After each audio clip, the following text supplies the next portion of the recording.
peace of Christ everybody. This is Dr. Sharoon and you're watching Dr. Sharoon Lectures. आज जो हमारा topic है वो है पीसीए के बारे में, पोस्टीरियर सेरेब्रल आर्टरी। कि जब पोस्टीरियर सेरेब्रल आर्टरी का जब स्ट्रोक होगा तो कौन कौन से सिम्टम्स आएंगे। ठीक है, अगेन हम सबसे पहले टेरिटरी देख लेते हैं कि पीसीए कौन सी टेरिटरी को सप्लाई कर रही है। तो ये साइड व्यू है और ये जो ब्लू वाला आपको नजर आ रहा है ये पीसीए की टेरिटरी है। ठीक है, इसका मतलब है जो पोस्टीरियर सेरेब्रल आर्टरी है, जो पीसी है, ये इस वाले एरिया को सप्लाई कर रही है। अब आपने याद रखना है जो पीसीए की जो डीप ब्रांचेस हैं वो दो और मेन स्ट्रक्चर को सप्लाई करती हैं। One is mid brain and second is thalamus. ठीक है, तो इसका मतलब ये है कि जो भी सिम्टम्स आएंगे वो मिड ब्रेन रिलेटेड भी आएंगे और थैलेमस रिलेटेड भी आएंगे। ठीक है, तो अब जाते हैं फर्स्ट सिम्टम पे। तो जो फर्स्ट सिम्टम आपको ये साइड व्यू नजर आ रहा है ब्रेन का, और ये जो आपको ब्लैक कलर का एरिया नजर आ रहा है ये है कॉर्पस क्लोजम। ठीक है, और ये जो आपको ये जो राउंड सा और जो सर्कल सा नजर आ रहा है, डॉट सा नजर आ रहा है, ये है कॉर्पस क्लोजम का स्प्लेनियम। ठीक है, अब देखें ये स्प्लेनियम जो है ये आपके जो पोस्टीरियर सेरेब्रल आर्टरी है उसके टेरिटरी के अंदर आ रहा है। तो ये जो स्प्लेनियम है ये क्या करता है, यहां से स्प्लेनियम जो है ये डैमेज हो जाता है। अब ये मैं बता, अब अगर मैं इस व्यू में देखूंगा तो ये वाला व्यू आ जाएगा। ठीक है, ये सामने आईज है और ये उसका पोस्टीरियर साइड है। अब इसमें प्रॉब्लम क्या होती है कि यूनिलैटरल डैमेज होता है और एक साइड पे क्या चीज होती है, यूनिलैटरल डैमेज। ठीक है, तो ये अगर मैंने साइड बनाई है तो ये एक साइड पर यूनिलैटरल ऑक्सीपिटल का या जो पीसीए का जो टेरिटरी है उसका डैमेज हो जाएगा। ठीक है, अब प्रॉब्लम क्या होती है कि ये जो आपको रीजन, अच्छा ये जो एरिया है ये कॉर्पस क्लोजम का ये वाला एरिया है। ठीक है, ये जो एरिया है इसके अंदर इस लेवल पर रीडिंग सेंटर पड़ा होता है। ठीक है, क्या चीज पड़ा होता है, रीडिंग सेंटर। रीडिंग सेंटर का जब आप कोई रीड करते हैं, कोई भी बुक देख के आप रीड करते हो तो आप इस रीडिंग सेंटर की वजह से कर रहे होते हो। ठीक है, अब जो लोग राइट हैंडेड है उसमें भी ये लेफ्ट साइड पर होता है, और जो लेफ्ट हैंडेड है मोस्टली उनमें भी ये लेफ्ट साइड पर होता है। ठीक है, तो ये लेफ्ट साइड है और ये राइट साइड है। अच्छा, अब ये जो अब ये देखिए ये जो एरिया है लेफ्ट साइड का ये डैमेज हो गया। ठीक है, अब आपको पता है यहां से अगर डैमेज हो गया, ये जो आपका रीडिंग सेंटर है, अगर रीडिंग सेंटर यहां से डैमेज हो जाएगा तो क्या होगा, आप रीड नहीं कर पाओगे। आप रीड नहीं कर पाओगे, उस प्रॉब्लम को बोलते हैं अलेक्सिया। ठीक है, अलेक्सिया का मतलब है आप रीड नहीं कर पाओगे। बट रीड नहीं कर पाएगा वो शख्स, बट वो राइट कर पाएगा, वो राइटिंग कर पाएगा। बिकॉज रीडिंग सेंटर का प्रॉब्लम आया, राइटिंग से इसका कोई भी ताल्लुक नहीं है। तो इसलिए हम इस प्रॉब्लम को कहते हैं अलेक्सिया विदाउट एग्राफिया। ठीक है, एग्राफिया का मतलब होता है कि वो लिख भी ना पाए, बट यहां पर अलेक्सिया हुआ है, रीडिंग सेंटर हमारा इन्वॉल्व है, एग्राफिया नहीं हुआ। ठीक है, इसलिए नंबर 1 जो सिम्टम आएगा वो आएगा अलेक्सिया विदाउट एग्राफिया। अब जो दूसरा सिम्टम है, ये जो आपको जो एरिया नजर आ रहा है, ये एरिया कौन सा, यहां से क्या चीज जा रही है, ऑप्टिक रेडिएशन, ऑप्टिक ट्रैक जा रहा है, जिसमें आपको ये नजर आ रहा है। ठीक है, अब ये जो ऑप्टिक ट्रैक है जिसका मैंने पहले ब्लू और रेड में बनाया हुआ था, तो जो ऑप्टिक ट्रैक है ये यहां से मूव करके जाता है। अब जो राइट साइड का जो ऑप्टिक ट्रैक है वो यहां से, जो ब्लू वाला एरिया आपको नजर आ रहा है, तो ये जो ब्लू वाले यहां से जाते हैं सिग्नल, और ये जाके आपके आई के लेफ्ट साइड को सप्लाई करता है। ठीक है, उसी तरह सेम साइड से रेड, ये जो बना रहा हूं मैं, ये रेड सिग्नल्स जा रहे हैं और ये जाके दूसरी आई के लेफ्ट साइड को सप्लाई। इसका मतलब ये है कि जो राइट साइड है आपका, जो राइट आपका ऑक्सीपिट है वो आपकी लेफ्ट विजन को देखने में मदद करता है, इसी तरह वाइस वर्सा है। ठीक है, तो अब लेफ्ट साइड का ये वाला एरिया डैमेज हो गया, इसका मतलब ये जो ऑप्टिक रेडिएशन थी इसका कनेक्शन भी लॉस हो चुका है, और जब वो ऊपर जाएगा तो उसके दोनों साइड की, अब देखें ये अब ये लेफ्ट साइड है तो उसने राइट साइड पे देखना है, तो उसका क्या होगा, ये लेफ्ट साइड से आया उसने राइट साइड पे देखना है, तो उसका राइट साइड की जो विजन है, ये वाली जो विजन है वो लॉस हो जाएगी, और उसको बोलते हैं होमोनाइमस हेमिनोपिया।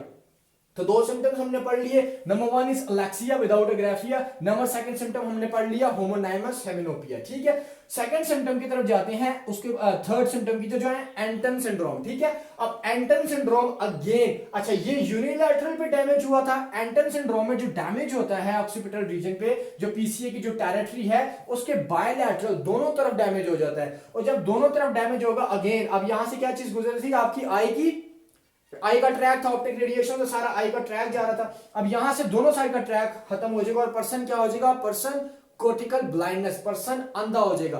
बट इस सिम्टम की जो इस सिंड्रोम है, इस सिंड्रोम की इंटरेस्टिंग बात यह है कि पर्सन ब्लाइंड तो हो जाएगा, बट पर्सन ये मानेगा कि नहीं वो ब्लाइंड है, उसको लगेगा वो ब्लाइंड नहीं है। ये कैसे होगा, पर्सन क्या कर कंफाउंडिंग करने शुरू कर देता है। मतलब अब एक पर्सन है वो ब्लाइंड हो चुका है, ठीक है, अगर मैं उसके सामने जाऊंगा और मैं कहूंगा कि मेरी टाई कैसी लग रही है, ठीक है, वो एकदम से आंसर बना लेगा, खुद से आंसर बना लेगा, और वो कहेगा आपकी टाई बहुत अच्छी लग रही है, बहुत अच्छा कलर है, कहां से लिया है, बट मैंने क्या पहना हुआ है, मैंने तो कमीज पहनी हुई है, मैंने तो टाई पहनी ही नहीं हुई, ठीक है। तो इसी तरह वो क्या करेगा, खुद से आंसर बना लेगा, ठीक है। आप उसको कहेंगे आपको रीडिंग करनी आती है, वो कहेगा जी बिल्कुल आती है। हम उसको बुक देंगे, फिर वो एक्सक्यूज बना लेगा, नहीं यार मेरा अभी मूड नहीं है पढ़ने का, इस तरह कुछ। अच्छा, ये कंडीशन साइकेट्रिक कंडीशन है, वो पागल नहीं हुआ, ठीक है, बट वो क्या कर रहा है, वो अंधा हो चुका है, कोर्टिकल ब्लाइंड वो हो चुका है, बट वो मान नहीं रहा। अगेन वो क्यों नहीं मान रहा, ये अभी तक क्लियर नहीं है, इसके ऊपर स्टडीज हो रही है कि वो क्यों नहीं मान रहा, ठीक है। बहरहाल हमने कौन कौन सिम्टम्स पढ़ लिए, अलेक्सिया विदाउट एग्राफिया, नंबर 2 हमने पढ़ लिया, इसी के अंदर क्या होगा, होमोनाइमस हेमेनोपिया होगा। सेकंड हमने पढ़ लिया एंटन सिंड्रोम, ठीक है। एंटन सिंड्रोम में क्या होगा, वो कॉर्टिकल ब्लाइंडनेस हो जाती है, बट वो मानेगा नहीं कि वो ब्लाइंड है, ठीक है। उसके बाद सिम्टम हमने मैंने आपको स्टार्टिंग में कहा था कि जो पीसीए के जो डीप ब्रांचेस हैं वो सप्लाई करती हैं किसको, थैलेमस को, ठीक है। इसका मतलब है थैलेमस के ऊपर भी अगर डैमेज होगा तो कोई सिम्टम्स आ सकते हैं, कोई सिंड्रोम आ सकते हैं, ठीक है। तो उस सिंड्रोम को पढ़ेंगे थैलेमिक पेन सिंड्रोम।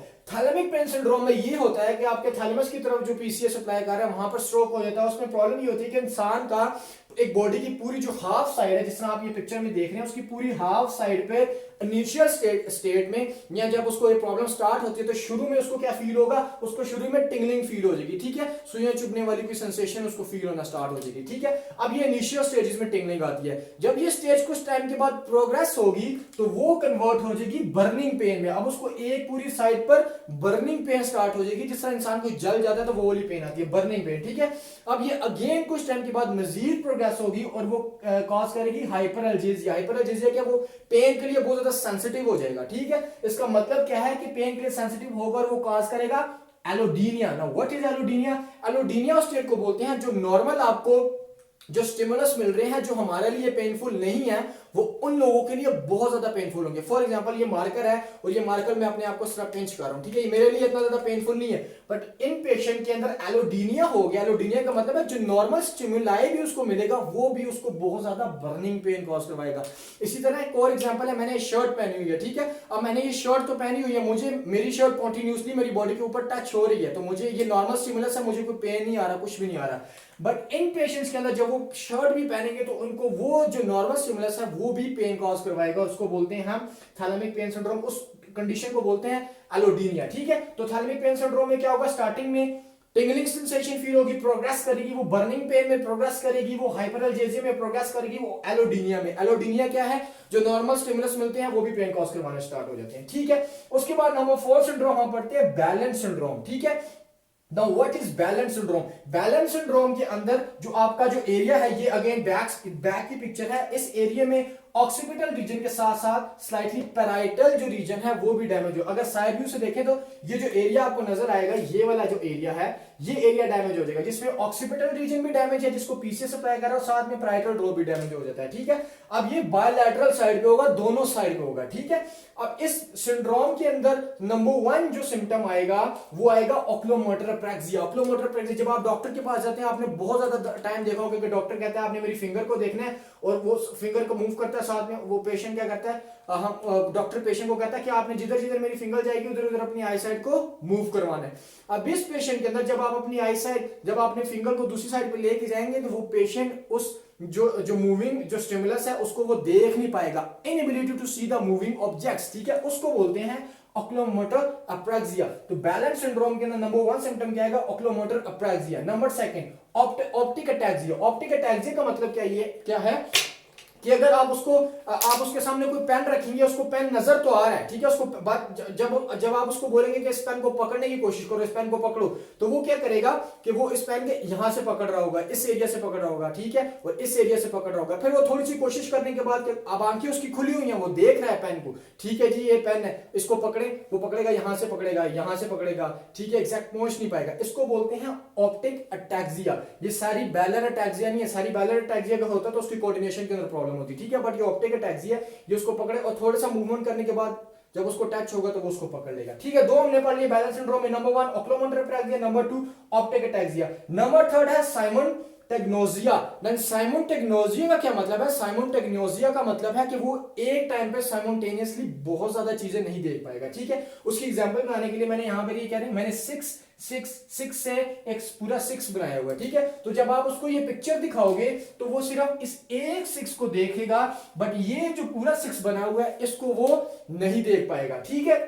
उसी के साथ ही मैंने 4 4 4 से अगेन ये 4 बनाया। मैं उसको कहूंगा इस पिक्चर को देखें, तो जब उस पिक्चर को देखेगा तो अगेन वो एक 4 देख पाएगा, वो ये वाला 4 नहीं देख पाएगा, वो साइमल्टेनियसली चीजें बहुत ज्यादा नहीं देख पाएगा। अगेन एक और एग्जांपल, ये घर बना हुआ है, हम उसको कहेंगे ये घर को देखिए, वो घर के सिर्फ एक चीज को फोकस करेगा, लेट्स जस्ट से कि वो सिर्फ और सिर्फ एक दरवाजे को फोकस करेगा, उसको ये होल पिक्चर नजर नहीं आएगी। अगर आप उसको जंगल में लेके जाओगे तो आप उसको कहोगे जंगल को देखो, वो जंगल के सिर्फ एक ट्री को देख पाएगा, वो पूरे जंगल को नहीं देख पाएगा। तो ये बैलेंस सिंड्रोम है। बैलेंस सिंड्रोम में तीन हमने क्या चीजें पढ़ ली, oculomotor apraxia, number second optic ataxia, number third simultaneous. ठीक है, उसके बाद हमने क्या कहा था, जो पीसीए है, पीसीए की जो डीप ब्रांचेस हैं वो सप्लाई करती हैं मिड ब्रेन को भी।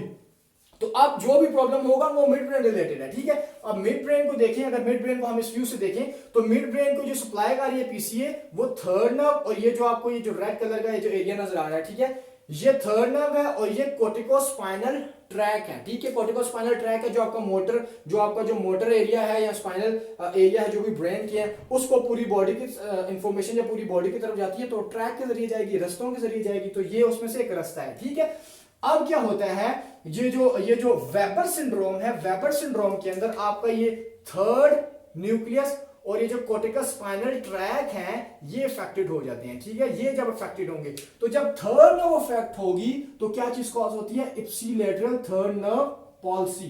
इप्सिलेटरल थर्ड नर्व पॉलिसी के अंदर क्या होता है, जो आपकी जो आई बॉल है वो मूव करती है डाउनवर्ड और लेटरल साइड पे। इस वाले एरिया में आपकी जो आई बॉल है या जो आपका रेटिना है वो इस डायरेक्शन में मूव कर देगा। ठीक है, अगर मैं ये आई बॉल बनाता हूं तो वो इस डायरेक्शन में मूव कर देगा, इसको हम बोलते हैं इप्सिलेटरल थर्ड नर्व पॉलिसी। अब जब ये इस डायरेक्शन में मूव कर जाएगा तो वो एक और चीज भी जाहिर बात है, वो उसका जो देखने का जो आई बॉल है या जो रेटिना है वो अपने पोजीशन से नीचे आ गया है, डाउन एंड आउट आ गया, तो वो प्रॉपर्ली देख नहीं पाएगा, तो डिप्लोपिया भी काज होता है ना। What is diplopia, double vision. ठीक है, तो सबसे पहला हमने क्या पढ़ लिया, इप्सिलैटरल थर्ड नर्व पॉलिसी के साथ डिप्लोपिया भी कॉज हो सकता है। सेकंड, हम ये जो आपको जो रेड कलर का नजर आ रहा है ये कोर्टिकोस्पाइनल ट्रैक है ना। कोर्टिकोस्पाइनल ट्रैक भी यहां पर क्या हो जाएगा, डैमेज हो जाएगा ना। जो भी अब मोटर से जो भी सेंसेशन आ रही है बॉडी के अंदर, जो मोटर कॉर्टेक्स से आ रही है, जो हमने प्रीवियस वीडियो में बात की थी मोटर कॉर्टेक्स की, सोमैटोसेंसरी कॉर्टेक्स की, अब जो भी मोटर कॉर्टेक्स से जो भी इंफॉर्मेशन आएगी उसने यहां से पास होने के बाद आपकी बॉडी के पास जाना है। ठीक है, एक्सट्रीमिटीज के पास और लेग्स के पास, लोअर एक्सट्रीमिटीज के पास। ठीक है, तो यहां से ये कट जाएगा, जब यहां से सेंसेशन कट जाएगी तो क्या होगा, अब मोटर सेंसेशन नीचे नहीं जा रहे, मोटर सिग्नल्स नहीं जा रहे, तो क्या होगा, वीकनेस। उस वीकनेस को क्या बोलते हैं, कॉन्ट्रालेटरल हेमीप्लेजिया या वीकनेस। ठीक है, कॉन्ट्रालेटरल क्यों, अगेन मैंने लास्ट वीडियो में बताया था, जो आपका जो लेफ्ट हेमिस्फीयर है वो राइट साइड को कंट्रोल कर रहा है, और जो राइट हेमिस्फीयर है वो लेफ्ट साइड को कंट्रोल कर रहा है। इसीलिए यहां पर जब डैमेज होगा तो कॉन्ट्रालेटरल हेमीप्लेजिया होगा। हेमीप्लेजिया का मतलब है पूरी एक साइड, अपर एक्सट्रीमिटी और जो लोअर एक्सट्रीमिटी एक साइड है वो क्या होगा, उसके अंदर वीकनेस हो जाएगी। ठीक है, और अगर उसके पैरासिम्पैथेटिक फाइबर्स भी इन्वॉल्व हुए तो जो आई है वो इप्सिलैटरल जो थर्ड नर्व पॉलिसी के साथ साथ एक तो वो डाउन एंड आउट आई होगी, साथ में जो पीपल्स हैं वो डायलेट हो जाएंगे। उस डायलेशन ऑफ पीपल्स को कहते हैं माइड्रिएसिस। ठीक है, तो हमने पढ़ लिया weber syndrome.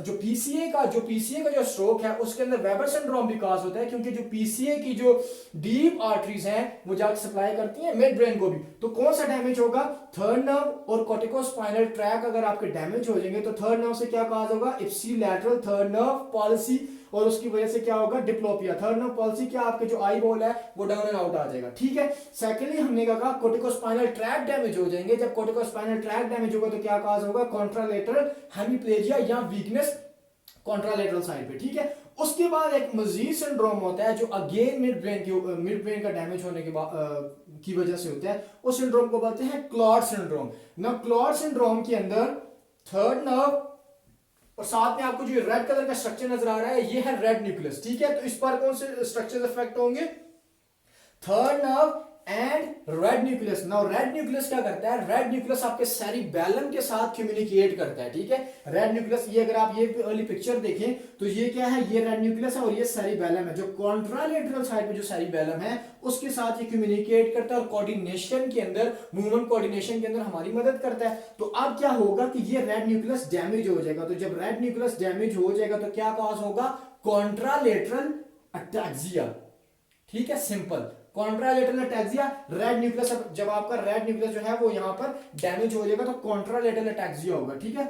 But contralateral ataxia, red nucleus की कॉन्ट्रालेटरल सेम साइड का सेरिबेलम, ऑलराइट। तो ये हो गया नंबर 1 सिम्टम। नंबर 3 आपको पता ही है, थर्ड नर्व पॉलिसी जब हमने यहां पर भी स्टडी किया है तो वो अगेन वही कंडीशन होगी जिसको बोलते हैं इप्सिलैटरल थर्ड नर्व पॉलिसी, जिसके अंदर आपका जो आई बॉल है, जो आपका जो रेटिना है या आई बॉल है, वो मूव कर जाती है डाउन एंड आउट, ठीक है। और उसके साथ साथ क्या चीज कॉज हो सकती है, डिप्लोपिया, वेरी गुड। और डिप्लोपिया के साथ अगर क्या पैरासिम्पैथेटिक फाइबर्स भी इन्वॉल्व होंगे तो क्या होगा, डायलेशन हो जाएगी पीपल, इसको हम क्या कहते हैं, माइट्रियसिस, वेरी गुड, ग्रेट। अच्छा, उसके बाद है लास्ट में है बेनेडिक्ट सिंड्रोम। ना बेनेडिक्ट सिंड्रोम सबसे इजी है, पता है क्यों, क्योंकि उसमें वेबर और क्लॉट दोनों होते हैं, ठीक है। मतलब ये दोनों कंडीशन, ये स्वेयर कंडीशन होती है। अब ये दोनों कंडीशन जो हैं वो इस सिंड्रोम में आ जाते हैं, इस सिंड्रोम को बोलते हैं बेनेडिक्ट सिंड्रोम। दोनों का कंडीशन क्या है, मतलब उसमें वेबर सिंड्रोम के भी सिम्टम्स आ जाएंगे और उसके अंदर क्लॉट सिंड्रोम के भी सिम्टम्स आ। वेबर के कौन कौन से थे, ipsilateral third nerve policy, weber का सिंड्रोम था, ये क्लॉट का भी था, तो ये चीज बेनेडिक्ट सिंड्रोम के अंदर भी होगी। उसके बाद वेबर का कौन सा सिंड्रोम था, कॉन्ट्रालेटरल हेमीप्लेजिया या वीकनेस, ठीक है, तो वो भी बेनेडिक्ट के अंदर होगी। और इसके अंदर क्लॉट सिंड्रोम के अंदर क्या था, कॉन्ट्रालेटरल अटैक्सिया, वो भी इसके अंदर होगा। तो ये थे पीसीओ के सिंड्रोम्स, पीसीए के सिंड्रोम्स, पोस्टीरियर सेरेब्रल आर्टरी के सिंड्रोम्स। के पोस्टीरियर सेरेब्रल आर्टरी का जब स्ट्रोक होगा तो कौन कौन से एरिया पे डैमेज होगा, कौन कौन से सिम्टम्स आएंगे। नंबर 1 अलेक्सिया विदाउट अग्राफिया, और उसी के अंदर होमोनाइमस हेमिनोपिया। नंबर 2 एंटन सिंड्रोम। एंटन सिंड्रोम में क्या है, पर्सन कॉर्टिकल ब्लाइंड है बट वो मानता नहीं है कि वो ब्लाइंड है, ठीक है। Number 3 thalamic pain syndrome. Thalamic pain syndrome में क्या होगा, स्टार्टिंग में पूरी एक साइड पर स्टार्टिंग में टिंगलिंग, टिंगलिंग के बाद कंडीशन प्रोग्रेस करेगी बर्निंग पेन, बर्निंग के बाद कंडीशन प्रोग्रेस करेगी हाइपरएल्जेसिया, हाइपरएल्जेसिया के बाद कंडीशन प्रोग्रेस करेगी एलोडीनिया। उसके बाद है बैलेंस सिंड्रोम। बैलेंस सिंड्रोम में 3 प्रॉब्लम्स आएंगी। नंबर 1 ओक्लोमोटर प्रेक्सिया, देख नहीं पाएगा, ठीक है, मूविंग ऑब्जेक्ट्स को वो फॉलो नहीं कर पाएगा, इनएबिलिटी हो जाएगी। नंबर 2 इज ऑप्टिक अटैक्सिया, चीजों को वो देख तो रहा है बट उसको प्रॉपर्ली पकड़ नहीं पाएगा, ठीक है। और नंबर 3 इज साइमल्टेनियसली, साइमल्टेनियसली बहुत ज्यादा चीजों को वो नहीं देख पाएगा। उसके बाद मिड ब्रेन की तरफ आते हैं। मिड ब्रेन का डैमेज होगा तो 3। Number 1 is weber syndrome. Weber syndrome में हमने क्या, थर्ड नर्व और कोर्टिकोस्पाइनल ट्रैक्ट डैमेज होंगे। थर्ड नर्व से ipsilateral third nerve policy, diplopia, और कोर्टिकोस्पाइनल ट्रैक्ट से कॉन्ट्रालेटरल हेमीप्लेजिया या वीकनेस, ऑलराइट। उसके बाद अगर पैरासिम्पैथेटिक नर्व भी इन्वॉल्व हुए तो डायलिसिस हो जाएगी, डायलेशन हो जाएगी, और डायलेशन हो जाएगी तो उसको क्या बोलते हैं, माइट्रियसिस, ठीक है। उसके बाद क्लॉट सिंड्रोम। क्लॉट सिंड्रोम में third nerve and red nucleus involve होता है, और रेड न्यूक्लियस किसके साथ वो काम करते हैं, मिलके कंबाइन करके सेरिबेलम के साथ। सेरिबेलम के साथ जब वो कंबाइन होकर काम करेगा तो क्या प्रोवाइड करता है, कोऑर्डिनेशन। तो अगर ये डैमेज हो जाएगा तो सेरिबेलम का क्या करेगा, वो कोऑर्डिनेशन नहीं कर पाएगा, तो मूवमेंट हमारी करने में थोड़ा बहुत प्रॉब्लम आएगा, उसको हम क्या बोलते हैं, कॉन्ट्रालैटरल अटैक्सिया। उसके साथ थर्ड नर्व भी इन्वॉल्व है तो ipsilateral third nerve policy, diplopia. उसके बाद है बेनेडिक्ट सिंड्रोम। बेनेडिक्ट सिंड्रोम में ये दोनों आ जाएंगे, ठीक है। तो ये थी आज की वीडियो, आई होप आप लोगों को ये हेल्पफुल साबित होगी। तो इसको शेयर कीजिए, लाइक कीजिए, सब्सक्राइब कीजिए, और अगली वीडियो में मिलते हैं। God bless you all, take care.